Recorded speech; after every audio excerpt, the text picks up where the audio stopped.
Keystone Habit Formula. Change one thing, change everything. Written by Ronnie Rowland.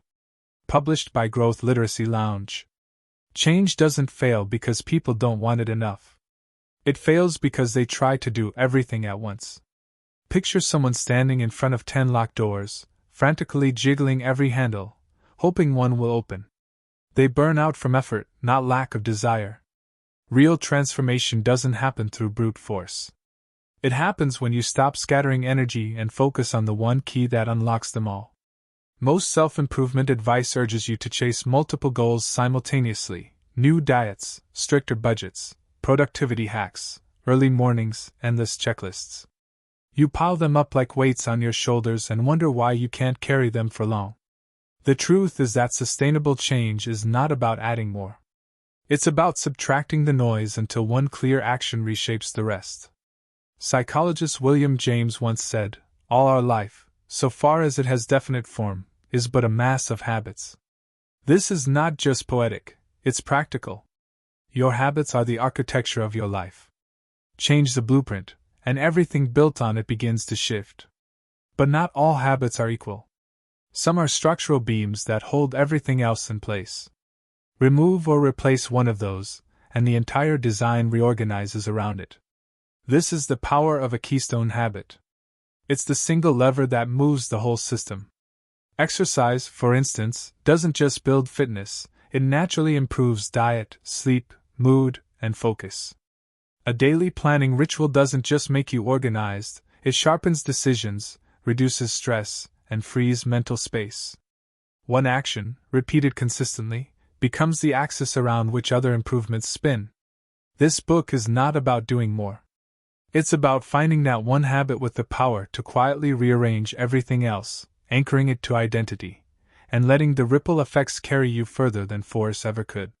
You will learn how to strip away complexity, focus on leverage, and build a system where change unfolds naturally. Because the truth is simple, change isn't about effort stacked higher. It's about precision. Find the keystone, and everything else begins to move.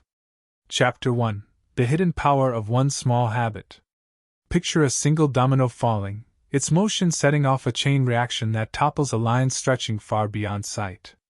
One small push, one effortless motion, yet its impact multiplies exponentially.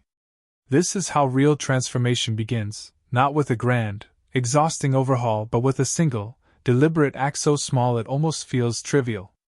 The problem is that most people never trust this simplicity. They set out to revolutionize their entire lives overnight, armed with color-coded planners, new diets, and lofty resolutions, only to watch it all crumble under the weight of unrealistic expectations. The frustration is familiar. You've promised yourself this time would be different. This time, you'd wake up at 5 a.m., run 5 miles, cook fresh meals, clear every unread email, meditate, journal, and still somehow have energy left to tackle your goals.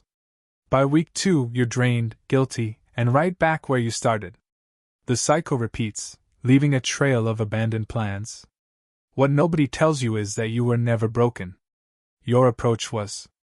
The truth is astonishingly simple: you don't need to change everything. You need to change one thing. One carefully chosen habit, what psychologists call a keystone habit, can do the heavy lifting for you. Like the first domino in that endless line, it quietly knocks over the rest. Exercise is one of the most studied examples. People who commit to working out regularly often start eating better without ever writing a meal plan. They go to bed earlier without forcing themselves. They drink more water, manage stress more effectively, even become more patient with loved ones. None of these were deliberate goals. They are byproducts of identity. I'm someone who takes care of my health. This is the hidden power of a keystone habit. It doesn't just change what you do, it changes who you believe you are. And when identity shifts, decisions follow effortlessly. Every new choice aligns with the person you now see yourself becoming. It's no longer about resisting dessert at dinner, it's about being someone who naturally prefers nourishment over sabotage. That is the real breakthrough, transformation without constant friction. The beauty of this approach lies in its minimalism. Instead of juggling 10 spinning plates, you simply pick up one and trust its momentum. Like planting a single seed in fertile soil, you don't see much at first. Days pass. Weeks. But beneath the surface, roots spread. Eventually, shoots break through. Soon, what seemed like a single act of planting becomes a flourishing garden, its growth unstoppable, its reach inevitable. Imagine applying this to your own life. Instead of redesigning everything at once, you choose a single keystone habit. It could be a 10-minute morning walk. It could be writing down 3 priorities before bed. It could be drinking a glass of water first thing every morning. Alone, these sound almost laughably small. But once anchored in place, they tug at everything else. More movement invites better sleep. Better sleep sharpens focus. Sharper focus fuels productivity. One habit cascades into many, and the force required to maintain it shrinks until it feels automatic. This is where transformation begins, not with monumental effort, but with precision. Instead of scattering energy across countless initiatives, you invest deeply in one habit with disproportionate influence. Let that single domino fall, and watch what happens next. Real change starts small but strategic. Keystone habits trigger ripple effects that align multiple areas of life. Identity shifts drive sustainable transformation, not sheer willpower. What's one habit you've seen create positive side effects in your life without trying? Choose one small habit you believe could influence other areas. Write it down and commit to starting it tomorrow. Chapter 2: Why Overhauling Everything Fails and Always Will. Every January, gyms swell with crowds of determined faces, meal prep containers fill refrigerators, and new planners lie open on kitchen tables, meticulously color-coded with ambitious routines. Yet by February, those same gyms are half empty, meal plans abandoned, planners shoved into drawers. The statistics are brutal. Roughly 92% of New Year's resolutions fail within weeks. It isn't laziness. It isn't weakness. It's biology and strategy colliding in a way that guarantees failure. Your brain was never designed for radical, simultaneous change. It clings to the familiar because familiarity conserves energy. Massive overhauls overload that system, demanding constant decisions, adjustments, and vigilance. Every new rule, no sugar, wake up at 5, meditate daily, journal nightly, requires mental negotiation. Each demand draws from a limited resource called willpower. When willpower is depleted, habits collapse, and the guilt that follows only deepens the cycle. This is why people feel as though they're stuck in quicksand. Every effort to pull harder just drags them deeper. Consider how decision fatigue works. Every choice, no matter how small, taxes your brain's energy reserves. After a morning of resisting pastries, forcing yourself through workouts, responding to messages, and managing work crises, even minor choices feel unbearable. By evening, discipline dissolves. That's when Netflix wins over reading, takeout wins over cooking, and tomorrow's plan starts with "I'll try again." Most plans fail not because they're too hard, but because they require too many simultaneous demands on a brain wired for conservation. This is why the all-or-nothing approach almost always yields nothing. When every change is introduced at once, the mind rebels. It perceives threat and retreats to safety. It isn't that you can't maintain multiple habits over time, it's that your brain needs an entry point, a single manageable shift it can stabilize before moving forward. Without that anchor, the weight of sweeping change guarantees collapse. Here's the paradox. Those who succeed don't do more, they do less. They strip away the clutter and focus on one habit with leverage. Think of it like pushing a boulder uphill. If you try to push 10 boulders at once, none move. But if you commit to one and focus your energy there, momentum builds. Once it crests the hill, gravity helps it roll forward with far less effort. This is how sustainable transformation feels, easier over time, not harder. We mistake struggle for proof of progress. We assume the harder it feels, the closer we must be. In truth, sustainable change often feels deceptively easy at first, because it builds from a single point of focus. One small success rewires confidence. That confidence fuels consistency. Consistency generates results, and those results spark motivation to tackle the next layer. It's sequential, not simultaneous, and that sequencing is what the all-or-nothing mindset ignores.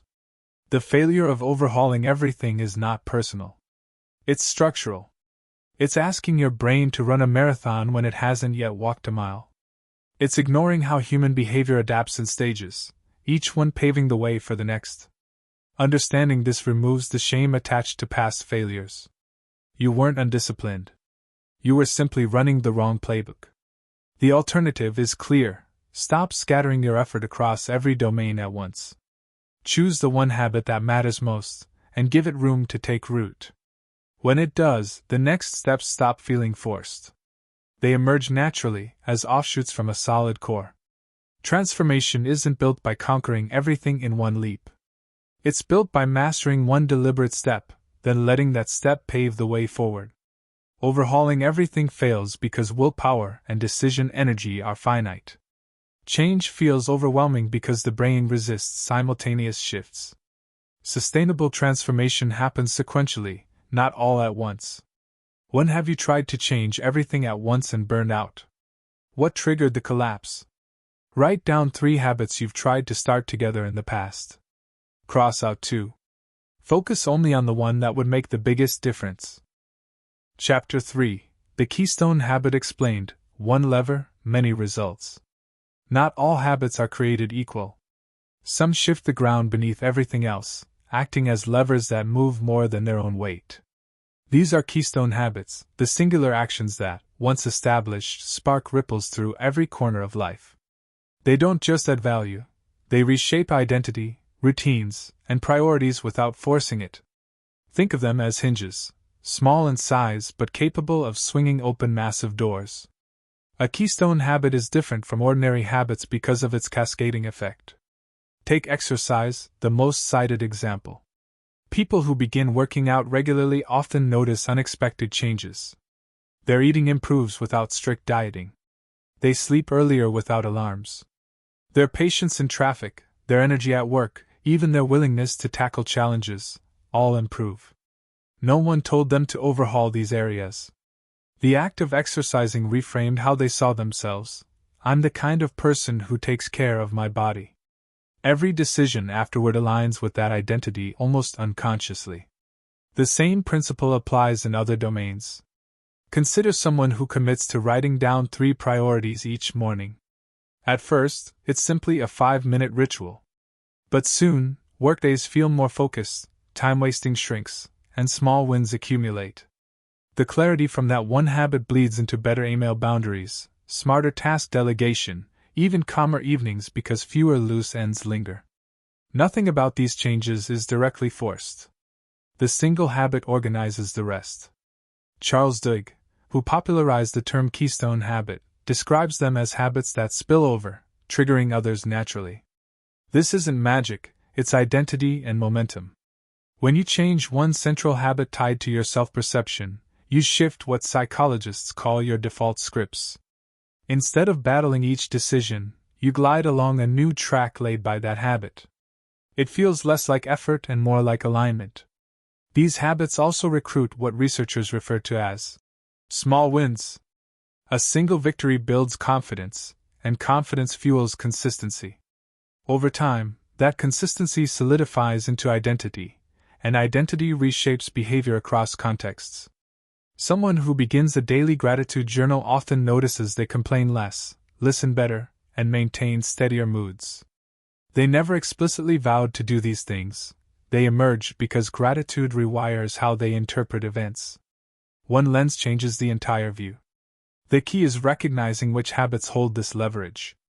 Not every habit is a keystone. Drinking an extra glass of water might be healthy, but unless it sparks broader shifts, it won't function as a catalyst. Keystone habits tend to influence multiple domains at once: health, mindset, productivity, relationships. They're central nodes in a web, and when you strengthen one, everything connected to it tightens. What makes these habits so powerful is that they don't demand constant willpower. They reprogram it. Once embedded, they quietly steer choices without your awareness. You don't grit your teeth to avoid late-night snacks.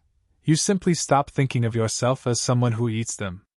You don't agonize over procrastination. your morning planning ritual has already framed your day. Change stops feeling like effort and starts feeling like gravity. This is why focusing on a keystone habit works where everything else fails. It's not about doing more. It's about finding the habit that, like the keystone in an arch, locks everything else into place. When that one piece is set, the rest stands effortlessly. Rather than fighting on 10 fronts, you build a single stronghold that radiates stability outward. Keystone habits create ripple effects that influence multiple areas of life. They reshape identity, which naturally aligns decisions and actions. Change feels easier when one habit anchors everything else. Which single habit in your past has unintentionally improved several other areas of your life? List 3 habits you believe could influence multiple areas. Circle the one with the greatest potential ripple effect. Chapter 4: Identity Outcome: Becoming Before Achieving. Imagine 2 people trying to quit smoking. One, offered a cigarette, says, "No thanks, I'm trying to quit." The other says, "No thanks, I'm not a smoker." The first frames their struggle as an effort tied to willpower and temporary restraint. The second frames it as identity. One is resisting temptation, the other is living in alignment with who they already believe they are. The difference seems small, but it determines who succeeds. Behavior follows identity. When you see yourself differently, you act differently. Most attempts at change fail because they fixate on outcomes: lose 10 pounds, save $5,000, write a book. These goals may be motivating initially, but they require constant negotiation with the present self. You push against ingrained habits daily, battling old narratives with sheer force. Eventually, friction wins. But when you anchor change in identity, when it's not about what you do, but who you are becoming, discipline transforms from effort into expression. Actions naturally align because they are congruent with self-image. This is the essence of identity-based habits. They work because they bypass surface-level behaviors and target the root, self-perception. Instead of asking, "What result do I want?" the more powerful question becomes, "Who do I want to be?" A person who wants to run a marathon might focus on training schedules and mileage. But a person who identifies as a runner simply runs. The habit expresses their identity, not their checklist. The outcome becomes inevitable because it is built into who they see themselves as. Your brain craves consistency between identity and action. Psychologists call this cognitive congruence.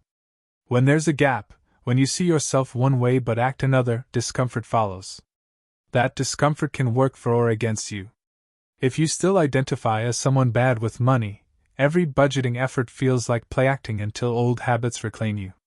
But if you begin seeing yourself as a responsible steward of finances, each smart decision reinforces that story. The loop feeds itself, identity drives behavior, and behavior strengthens identity. Keystone habits are effective precisely because they shift identity first. When someone commits to exercising 3 times a week, it's not just the workouts that matter, it's the story they start telling themselves. I'm disciplined, I take care of my body, I prioritize my health. Those beliefs leak into eating choices, sleep routines, and even confidence at work. None of this happens through force. It happens because the new identity rewires how they interpret and respond to daily decisions. The language you use matters here. Saying, "I want to lose weight," frames the goal as temporary. Saying, "I'm becoming someone who values health," shifts it to identity. One focuses on a single finish line, after which old habits can return. The other redefines who you are, removing the need to maintain motivation through raw effort. Habits become extensions of that identity. A writer writes. A leader leads. A fit person moves. No struggle is required to justify it. Instead of chasing results, start with identity. Ask yourself, who embodies the habits I want? What would that person do daily? Then do those things, even at the smallest scale. Every repetition is a vote for that identity. Over time, those votes add up, and suddenly, you're not acting like someone else, you are that person. Identity-driven habits stick because they align with self-perception. Shifting identity first removes the need for constant willpower. Each repetition is a vote for the person you want to become. What identity shift would make your desired habits feel inevitable rather than forced? Write one sentence starting with "I'm becoming someone who," and repeat it before your next habit action. Chapter 5: How Habits Rewire Your Brain and Why It Matters. Think of your brain like a dense forest. Each thought or action is a step through the undergrowth, pressing down grass and breaking twigs. The first time you walk a path, it's rough and uneven. But every time you repeat it, the trail becomes clearer, smoother, easier to follow. Eventually, it transforms into a well-worn road you travel without thinking. This is what happens neurologically when you form a habit. You carve pathways in your brain that automate behavior. Habits are not just routines you remember, they're physical rewiring of neural circuits. Neuroscientists call this neuroplasticity, the brain's ability to adapt and reorganize itself through repetition. Each time you perform an action, neurons fire together, strengthening their connection. Over time, this network becomes so efficient that the brain offloads the behavior from conscious effort into the basal ganglia, the region responsible for automatic patterns. This is why driving home on autopilot or brushing your teeth without thinking feels effortless. Habits move from deliberate to instinctive. Understanding this matters because it removes the illusion that change depends purely on willpower. Willpower is a short-term tool, like manually steering a car without power steering. It works, but it's exhausting. Habits, once wired, become self-driving systems. They run in the background, conserving energy and attention for other tasks. This is why building a single keystone habit is so powerful. Once installed, it doesn't just stick, it frees up mental resources for everything else it influences. The brain builds habits through a simple loop: cue, routine, reward. A cue triggers an action. The routine executes it. A reward reinforces it. Over time, the cue itself begins to create craving, and the cycle sustains itself. For example, if putting on running shoes cue leads to jogging routine followed by endorphins and satisfaction reward, your brain wires those steps together. Eventually, just seeing your shoes primes the desire to run. This is how habits solidify into reflexes. Keystone habits exploit this wiring on a larger scale. When you anchor one habit deeply, it becomes a neural hub. Exercise doesn't just create a loop for movement, it embeds new cues and rewards that spill over. Better sleep reinforces energy, which strengthens your desire to keep exercising. Eating well feels easier because your brain now links it to the same identity. Each feedback loop supports the others, compounding like intertwined roots. What began as one pathway becomes a network that restructures daily living. This is also why breaking old habits feels so hard. Those neural trails don't vanish, they overgrow but remain. Replace smoking with running, and the smoking pathway weakens while the running one strengthens. The brain rewires, but it prefers efficiency, sticking with what's reinforced most often. This is why focus matters. Every repetition is a vote for which trail to keep open and which to let fade. Scatter effort across 10 habits, and no path deepens enough to automate. Focus on one, and you cut a highway through the forest. Once you grasp that habits are wiring, you stop blaming yourself for failure and start designing environments that favor the path you want carved. You realize that consistency isn't about heroic effort but about training your brain to automate what once felt impossible. And when that wiring locks in, change feels less like struggle and more like inevitability. This is the power of keystone habits. They don't just add behaviors, they restructure your brain to make transformation effortless. Habits are neural pathways built through repetition and reinforcement. Keystone habits create interconnected loops that reshape multiple behaviors. Consistency wires automation, reducing the need for willpower. What habit loop in your life has become automatic, for better or worse? Identify one daily cue for your desired habit, and pair it with a small reward to reinforce the loop. Chapter 6: Spotting Your Keystone Habit, the Litmus Test. Not every habit has the power to reshape your life.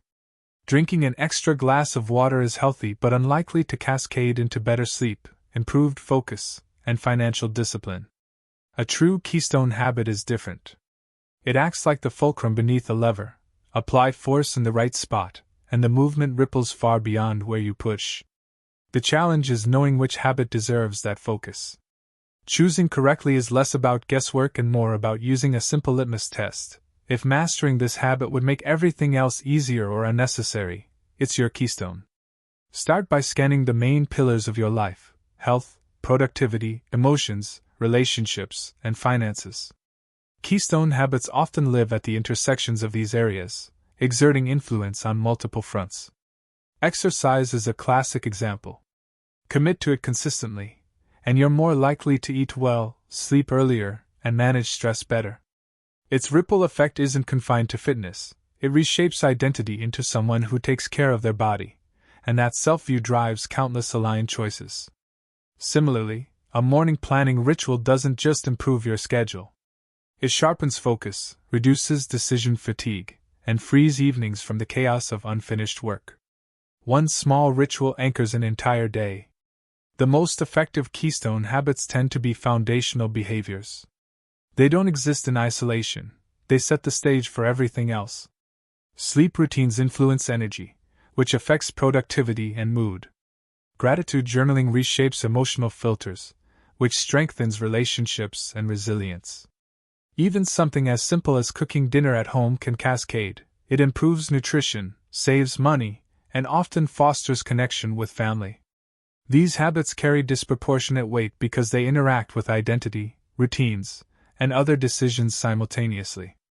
To find yours, ask 3 questions. First, does this habit trigger positive side effects in multiple areas of life? Second, does it reinforce a desirable identity you want to embody? Third, does it build momentum rather than drain it? A habit that only produces isolated benefits is useful but not transformative. A keystone habit sends ripples. It becomes the first domino, knocking down others naturally. Patterns often emerge quickly when you reflect honestly. If low energy sabotages everything, a habit improving sleep or movement is your keystone. If disorganization stalls progress, a habit tied to planning or prioritizing likely sits at the center. If stress overwhelms you, mindfulness or journaling might be the hinge that shifts everything else. The key isn't complexity but leverage, the smallest action with the widest reach. It's also essential to avoid traps disguised as keystone habits. People often choose flashy, outcome-driven goals: I'll run a marathon or I'll save 20% of my income, and confuse them for foundational habits. But these are results, not roots. They require pre-existing systems to support them. Running a marathon stems from the identity of being a runner, built by the simpler habit of running 3 times a week. Saving consistently starts with the keystone habit of tracking spending. Skip to the outcome, and you'll miss the hinge that makes it sustainable. Once identified, the keystone habit must be simple enough to execute daily and tied tightly to identity. Its power lies not in grand effort but in repetition. When chosen well, it becomes a habit that reshapes other behaviors almost invisibly. You'll notice yourself thinking differently, making aligned choices without deliberation. That's the signal you've found the right one. It feels less like another task to manage and more like a foundation upon which the rest of your life begins to stabilize.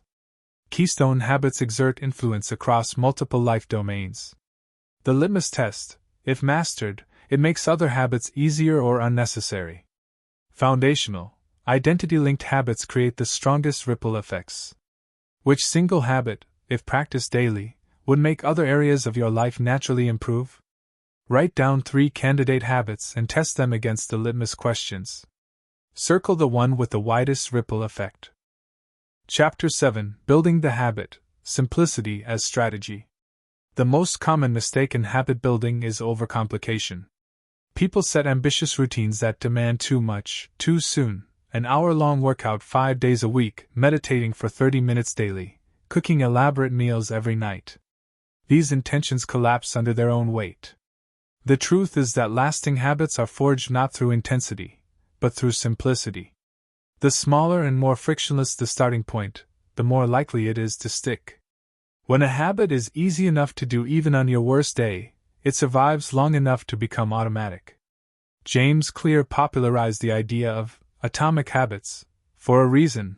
Reducing a habit to its simplest form removes resistance. Flossing one tooth sounds trivial, but it bypasses the mental hurdle that stops you from flossing at all. Once the first tooth is flossed, momentum often carries you through the rest. Similarly, committing to putting on running shoes, rather than running 5 miles, lowers the bar so much that skipping feels unreasonable. By focusing on the smallest version of a habit, you create a gateway action that builds consistency. Consistency, not ambition, is what rewires the brain. Environment design amplifies this simplicity. The brain naturally follows the path of least resistance, so shape your surroundings to make the desired habit unavoidable. If you want to drink more water, place a filled glass on your desk each morning. If you want to read nightly, leave a book on your pillow. Reducing friction between intention and action transforms habits from uphill climbs into downhill strolls. The opposite is equally powerful: increase friction for unwanted behaviors. Hide junk food out of sight, log out of distracting apps, or remove cues that trigger old loops. Your environment silently nudges behavior more effectively than willpower ever could. Habit stacking is another strategy rooted in simplicity. By attaching a new habit to an existing one, you use established neural pathways as anchors. If you already make coffee every morning, add a 2-minute stretch right after. If you brush your teeth nightly, follow it with a short gratitude note. Existing routines serve as cues for new ones, eliminating the need to remember or force the behavior. Over time, this pairing fuses the two habits together, turning the new one into an extension of the old. The key is to resist the urge to scale too quickly. Early success should be used to build confidence, not to pile on difficulty. Doubling your habit's intensity too soon risks overwhelm and relapse. Instead, follow the 2-minute rule. Make the starting point so small it feels impossible to fail. Once it becomes automatic, expand naturally. A 10-minute walk evolves into 30. 2 push-ups grow into a workout. Writing 1 sentence becomes a page. Incremental growth avoids the burnout trap and leverages momentum to carry you forward. This approach may feel almost too easy at first, but that's precisely why it works. Your brain thrives on repetition, not novelty. Simplicity allows habits to bypass resistance long enough to embed themselves. Over time, what began as a 2-minute ritual solidifies into identity. You no longer force yourself to act, you simply act because it's who you are. This is how a habit graduates from fragile intention to automatic behavior. Simplicity paves the way until effort is replaced by instinct. Keystone habits demand this approach because their ripple effect depends on durability. A fragile habit cannot carry the weight of transformation, but a simple, deeply rooted one can. By stripping away friction and lowering the barrier to entry, you create a habit sturdy enough to unlock the cascading changes that follow. Start small, stay consistent, and let simplicity be the strategy that anchors everything else. Simplicity lowers resistance and ensures habits survive long enough to automate. Environmental design and habit stacking make new behaviors effortless. Start small, expand gradually, and allow identity to catch up with action. What habit can you shrink to its simplest form so it feels impossible to fail? Reduce your chosen habit to a 2-minute version and perform it today without exception. Chapter 8: Stacking Momentum, the Domino Effect in Action. Imagine lining up a series of dominoes, each one slightly larger than the last. A single push on the smallest domino can topple the entire line, even knocking over one hundreds of times bigger than the first. This is the essence of the domino effect in habits. One keystone habit, when firmly in place, generates momentum that naturally topples the next. Change begins small, but its force multiplies. When you focus on mastering one foundational habit, it becomes the lever that makes adding others effortless. Momentum is a powerful psychological force. Success, even at a small scale, fuels motivation. Achieving one habit creates a feedback loop where confidence grows, identity strengthens, and the brain craves more wins. This is why people who start exercising often find themselves eating healthier or sleeping better without conscious planning. The momentum from their keystone habit makes complementary behaviors feel like the next logical step, not additional burdens. Progress compounds when you ride this wave rather than trying to manufacture discipline from scratch for every new change. The key is sequencing. Too many people attempt to stack habits prematurely, adding new layers before the first is automatic. This backfires, overloading the brain and undoing progress. Instead, treat your keystone habit like the first domino. It must be stable enough to topple the next on its own. Wait until it feels ingrained, when you no longer debate whether you'll do it, before introducing the next. A firmly rooted habit acts like a springboard, supplying energy rather than draining it. When stacking habits, start with ones that align naturally. For example, if your keystone habit is morning exercise, the next habit could be preparing a nutritious breakfast right afterward. The cue is already built in. Finishing your workouts signals the start of meal prep. If your anchor is nightly planning, attach a short journaling session to it, riding the momentum of reflection. This approach eliminates decision friction because each new habit piggybacks on the existing rhythm. This stacking effect extends beyond individual routines to reshape entire lifestyles. Someone who masters daily budgeting often notices improved meal planning, fewer impulsive purchases, and less financial stress, all of which create bandwidth for other positive habits like investing or learning new skills. The initial habit becomes a stabilizing hub from which related spokes naturally branch out. You're not forcing change, you're unlocking a system that supports it. Momentum also alters self-perception. Each successful habit strengthens the identity driving it. I'm someone who follows through, I'm disciplined, I take care of myself. This identity then accelerates habit stacking because new behaviors align seamlessly with the story you believe about yourself. Instead of feeling like effort, each addition feels like proof. Momentum is less about mechanics and more about self-reinforcing belief. However, momentum stacking works in both directions. Negative habits can spiral the same way. Staying up late leads to groggy mornings, skipped workouts, poor food choices, and mounting stress. This is why a single positive keystone habit can be so transformative. It interrupts downward spirals and redirects energy upward. Each success tips the balance further toward constructive loops, eventually making backsliding feel unnatural. Stacking momentum is not about speed but about compounding. One steady push on the first domino, followed by deliberate, well-timed additions, leads to exponential shifts. You don't have to knock everything down at once. Push the first, then watch as its energy carries forward, each fall gathering more force until change feels inevitable. Transformation isn't sudden, it's stacked, one domino at a time. Momentum compounds when one habit topples the next naturally.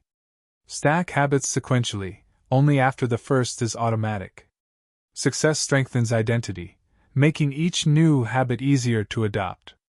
What is one complementary habit that would naturally follow from your current keystone habit? Identify the next logical habit to stack and plan a simple way to link it directly to your keystone habit. Chapter 9: Overcoming Resistance. When life pushes back. Change is never a straight line. Even when a keystone habit is firmly in place, resistance eventually appears. A late-night work deadline disrupts sleep. Travel throws off your exercise schedule. Stress tempts you back to old coping mechanisms. These moments can feel like proof that you're slipping backward, but they are not failures. They are friction points where your brain tests whether the new path is strong enough to hold. Understanding this resistance is critical because it transforms setbacks from reasons to quit into signs of growth. When you push against ingrained patterns, your brain initially resists. It interprets deviation from the familiar as a threat, even if the change is positive. This is why discomfort often spikes right before habits solidify. Neuroscientists refer to this as the adaptation dip. It's the phase where the old wiring weakens but the new pathway isn't fully automatic yet. Like a bridge under construction, it wobbles before it stabilizes.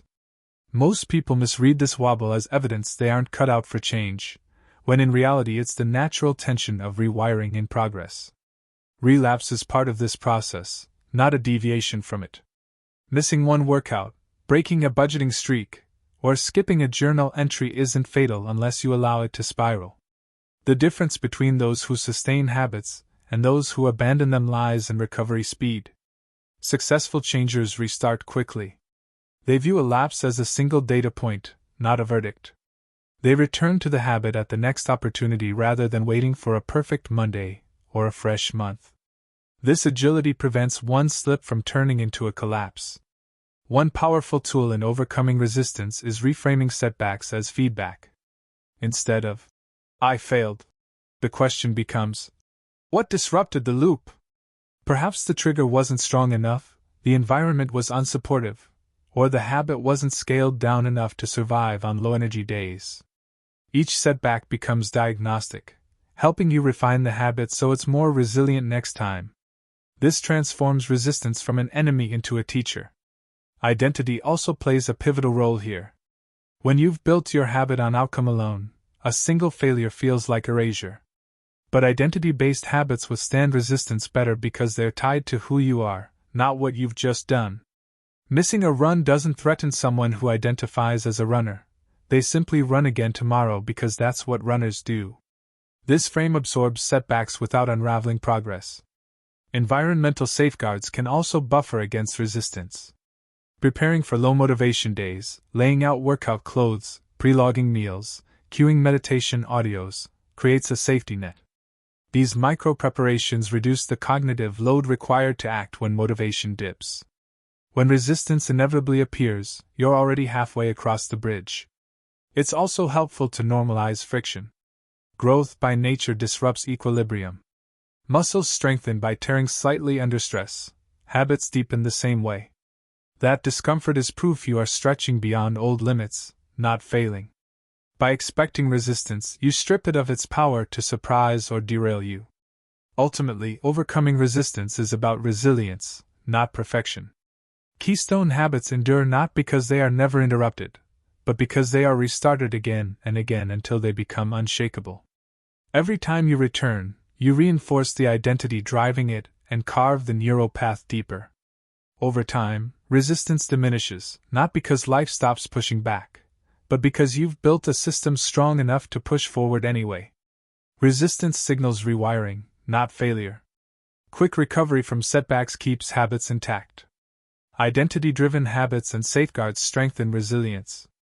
How do you typically respond to setbacks, and what would it look like to treat them as feedback rather than failure? Identify one likely obstacle to your keystone habit, and create a pre-planned response to handle it next time it arises. Chapter 10: From Micro Wins to Macro Shifts. Transformation rarely announces itself. It doesn't arrive in a single dramatic moment of victory, but in quiet accumulations so subtle they almost go unnoticed. One morning, you realize climbing stairs no longer leaves you winded. A week later, you see your inbox finally under control without feeling buried. A month after that, someone comments on how much calmer you seem. These are micro wins, small, incremental successes that feel modest on their own but, when compounded, generate sweeping change. Micro wins are the building blocks of lasting transformation. Each one is a vote of confidence in your new identity, reinforcing the belief that change is not only possible but already happening. Psychology calls this the progress principle. Humans are more motivated by consistent, visible progress than by distant finish lines. Every time you follow through on your habit, whether it's a 10-minute walk, writing a single paragraph, or logging a meal, you get proof that you are becoming the kind of person who does these things. Over time, these votes add up, reshaping not just behavior but self-concept. The power of micro wins lies in their compounding effect. Like interest accruing in a savings account, their impact grows exponentially over time. One healthy meal doesn't matter much. 10 don't change much either. But stack 100, and suddenly you've recalibrated your relationship with food. This shift feels almost invisible while it's happening because the brain adapts gradually. What once required conscious effort now feels routine. Eventually, you look back and realize the sum of small, consistent actions has built an entirely new normal. This delayed visibility often frustrates people in the early stages. They expect immediate transformation, and when results don't match effort quickly enough, they assume the process is broken. But change follows a curve that's flat before it climbs sharply, a pattern sometimes called the hockey stick effect. For weeks or months, you see little movement. Then, seemingly overnight, the line spikes upward. This isn't sudden magic, its accumulated momentum finally breaking through. The roots grow before the tree appears above ground. Tracking micro wins is essential for staying engaged through that flat stretch. A simple notebook or digital tracker can turn invisible progress visible. Recording habits completed, streaks maintained, or minor improvements noticed keeps motivation alive. These records aren't trivial. They are proof of forward motion when the brain's short-term focus insists nothing is changing. Reviewing them builds patience and reinforces the sense that transformation is underway even before dramatic results surface. These wins also ripple outward. A small fitness gain makes daily movement easier, which sharpens mental focus, which fuels productivity, which reduces stress. A single keystone habit, anchored by these micro wins, creates an ecosystem of reinforcing benefits. Each success strengthens the infrastructure that supports the next, like scaffolding erected piece by piece until it holds its own weight. What began as isolated victories merges into a stable system, making backsliding less likely. Macro shifts, then, are nothing more than micro wins stacked relentlessly over time. The person who feels radically different a year later didn't do anything heroic on a single day. They repeated small, almost unremarkable acts until they rewired their life. The shift seems sudden only in hindsight because the groundwork was laid quietly, habit by habit, moment by moment.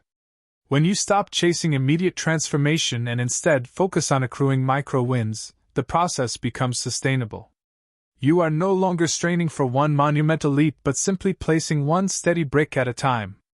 Eventually, those bricks form a structure strong enough to hold the weight of a new identity. That is how the smallest victories culminate in the largest changes. Micro wins compound over time into visible, lasting transformation.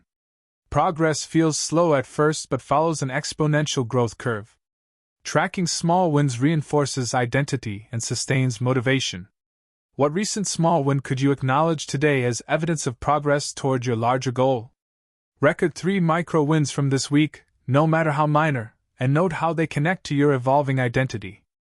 Chapter 11: Sustaining the Chain, Avoiding the Relapse Trap. Habits are fragile at first, but even once they solidify, complacency can threaten them. The danger isn't forgetting how to act, it's assuming the work is done. The moment a habit feels automatic is often the moment people loosen their grip, and that's when relapse slips in quietly. Sustaining change requires treating it not as a project with an endpoint but as a permanent shift in identity supported by ongoing reinforcement. The chain doesn't hold itself, you must keep linking it, one day at a time. The never break the chain method captures this mindset perfectly. Popularized by Jerry Seinfeld, it involves marking an X on a calendar for every day you complete your habit. Over time, you build a visible chain of success. The goal is simple: don't break it. When the chain grows long enough, the thought of disrupting it becomes more painful than the effort of maintaining it. This visual proof of consistency taps into loss aversion, the brain's bias toward avoiding losses over seeking gains. Missing a day feels like snapping something tangible you've worked to build. But chains are not just about streaks, they are about reinforcing identity. When you see a month of completed action staring back at you, it's undeniable evidence that this is who you are now. This creates what psychologists call self-perception reinforcement. You're not merely doing the habit anymore, you are being the kind of person who does it. That shift matters because identity-driven habits are resilient. They can survive disruptions precisely because they no longer hinge on fragile motivation. However, relapse often sneaks in through exceptional circumstances. Vacations, stressful weeks, illness. These temporary disruptions create gaps in routine that, if left unchecked, widen into regressions. The key is preemptive planning. Anticipate periods of instability and prepare. Minimum viable habits, scaled-down versions that preserve the chain even when conditions aren't ideal. If you usually run 5 miles, commit to 1 mile during busy weeks. If you journal a page nightly, write a single sentence. These reduced actions keep the identity alive and prevent the habit from dissolving entirely. Environment plays a sustaining role too. The same cues and structures that help build a habit also help maintain it. Keep your triggers visible. Lay out gym clothes, keep books by your bedside, pre-fill water bottles. Habits fade when their cues disappear, so guard the anchors that prompt action. Surround yourself with reinforcement, people who share your identity, spaces that support it, and reminders that keep it front of mind. Sustaining habits is less about constant internal discipline and more about external design that makes the desired path the path of least resistance. It's also crucial to shift from counting streaks to embracing systems. Long-term maintenance isn't about perfection but about recovery. Even the strongest chains may snap occasionally. What matters is how quickly you mend them. The most successful people aren't those who never falter but those who treat lapses as isolated events rather than downward spirals. One missed day means nothing if you return the next. 2 missed weeks only become permanent if you stop seeing yourself as the person who keeps the habit alive. Ultimately, sustaining the chain is about respect for momentum. Habits thrive on continuity because continuity keeps identity intact. Every time you act in alignment with your chosen identity, you strengthen the neural wiring and the belief that supports it. The more you protect that link, the less fragile it becomes. Over time, sustaining no longer feels like guarding something precarious but like inhabiting something permanent. You aren't preserving a chain, you are living inside it. Habits endure when treated as ongoing identity, not temporary projects. Visible streaks and minimum viable habits prevent relapse. Quick recovery matters more than perfect consistency for long-term success. What safeguard or scaled-down version of your habit could you use during times of disruption to keep your chain unbroken? Identify one simple, minimum version of your keystone habit and commit to it the next time your routine is disrupted. Take care and be well.